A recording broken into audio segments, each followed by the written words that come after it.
Lots of us are working at home at present. We're trying to create moments of calm in busy households that have been turned into offices and schools. I want to look with you at a picture of someone working alone at home in a setting that makes me green with envy. Hello everybody, I'm Caroline Campbell, Director of Collections and Research, and usually when I see you, I'm standing in front of a painting talking. But today, for reasons which need no explanation, I'm sitting in the kitchen of my house in southeast London. And I'm sitting here because this is one of the very few spaces where I feel I emerge from chaos into solitude and solace. I'd like to take you into a painting that for me encapsulates that feeling of comfort and consolation. It's a picture that was made about 540 years ago in Venice. It's called Saint Jerome in his study, and it's by the great Sicilian painter Antonello da Messina. It's a very small work indeed, painted in oil on limewood panel. What I love about Antonello's painting is that it's a painting that invites you into it, and it's one where you can spend an increasing amount of time really wandering and thinking as you wish to. Antonello, as I said, is an artist who's been really famed since the late 15th century, and at the root of his fame was his technical prowess and his ability to convey tiny, exquisite detail. He's often been said by art historians to have been the painter who introduced painting in oil into Italy. And sadly, this story is completely untrue, but it is his mastery of oil that's at the root, the really deserved root of his fame. And you can see these elements very, very clearly in Saint Jerome in his study. And I'd like now to take you in with me to this fantastic picture. It's a picture that really does invite us to come in. You can see that round the edges of the picture is a beautiful warm stone archway. In fact, it's a doorway, and you're asked to come into the space and walk along the maiolica tiles and into the study where Jerome is working. Now, to get into the space, you've got to get past a couple of obstacles. That's a peacock and also a partridge and a basin of water.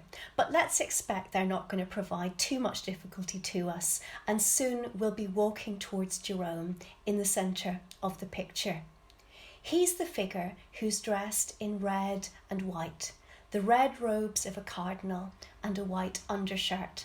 And he's sitting in a chair, which at the moment gives me extraordinary envy. It's a wonderful round chair called a cathedra. It's the sort of thing that I can imagine I would just love to sink back into, lose myself into a book in a moment of reverie. And that's exactly what Jerome is doing in the painting. The other thing about his surroundings that gives me incredible envy is the study itself. It's a bit of a weird construction. It's rather like those sort of flat pack extravaganzas that IKEA go in for. However, the great thing about a painting is that unlike IKEA, you don't have to worry about constructing it yourself. You just need to look. And in every wonderful nook and cranny of this great study, something is placed for us to look at. There are books, open and closed. There are manuscripts. There are ceramic vases and bowls. There are wonderful burnished metal basins. And there are other fantastic domestic details. I love the fact that Jerome has taken off his shoes to enter this space to work. You can see them just placed at the bottom of the platform that he's climbed to come into the study. You can also see that he's not completely alone. There are plants beside him, again in very beautiful and very delicately rendered pots, and perhaps my favourite detail of all, the cat who is sitting at the far left-hand side of his platform, apparently asleep, but in that way that cats have of seeming awake and lost in contemplation at exactly the same time, enjoying presumably also the shafts of sunlight which come into this picture. Jerome is not alone. He's accompanied by the cat and also by, rather strangely, a lion. If you look at the right-hand side of the painting to the archway that takes you up to a landscape, you'll see a lion is padding towards the saint. If you know the story of Saint Jerome, who was a 4th century figure, you'll know that he was supposed to have taken the thorn out of the paw of a lion who he came across in the wilderness. And from that moment, the lion was his adored servant and would do anything he wanted. Jerome, of course, is a very significant figure for the world of medieval Christianity, the world that Antonello de Messina and indeed his patron inhabited. Knowledge is really at the heart of this painting. Human knowledge, divine knowledge, but also natural knowledge. Because as you move further into this painting, you see that Jerome is sitting in a really quite unusual and I think fairly extraordinary space. It's a vaulted space, a space that really feels like a great Gothic building, like of course a church, and in a sense Jerome through his writings really was, as I said, the bulwark of the medieval church.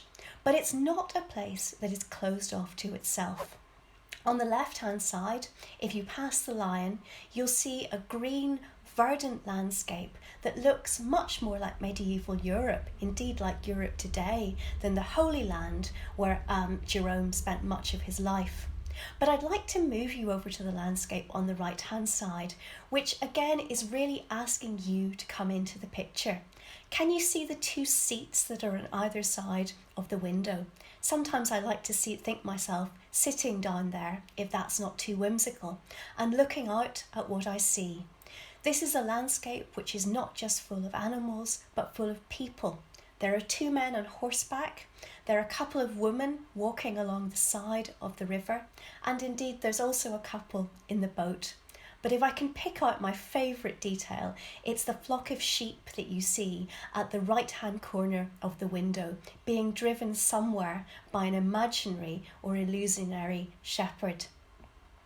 Much as I love this part of the landscape, the part I love best in the painting is that you see when you look up, when you raise your eyes above Saint Jerome and above the vault to the windows. Through there you see the beautiful light of the late afternoon of summer, with a turquoise blue sky and with those birds that really are harbingers for us in the Northern Hemisphere of summer. Swallows who often fly around our houses in the late afternoon and early evenings and are one of the glories of the summer season we're about in Great Britain to enter. I've really enjoyed talking to you today about Antonello's painting, a particular favourite of mine, and I hope you've enjoyed it too. I hope also that you'll want to further explore pictures in the National Gallery collection, and if you want to continue your journey into them and not just into Antonello, please click here and here for more information. And please remember, with a painting, wherever you are, you can go anywhere you want.